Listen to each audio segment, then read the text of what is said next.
Ukikufa uende pahali ukute Raila Amolo Odinga, ujue huko sio biguni, umepotea. Na hata wale wanafunzi saa hii ambao wanafanya mtihani, ukiuliza katika mtihani, na hii sio leakage, Matiang'i imemaliza hiyo maneno ya leakage. Hii sio leakage, ni ukweli. Uulizwe yule mtu mbaya zaidi duniani, yule mtu muovu duniani, yule mtu mfedhuli zaidi duniani ni nani? Ukiandika Raila Amolo Odinga umepita.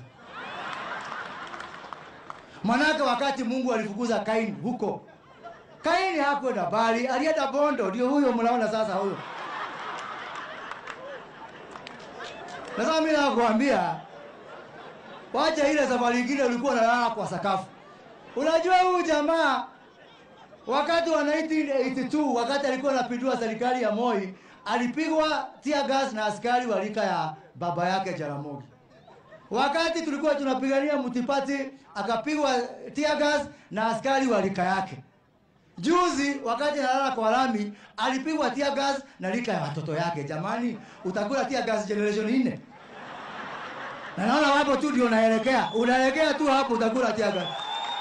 Utakula. Na ikikosekana sisi tufanye, tukimaliza hii harambee tunafanya leo ya vikundi. Nitawaita harambee ingine hapa leo kama hakuna tear gas ya kutosha.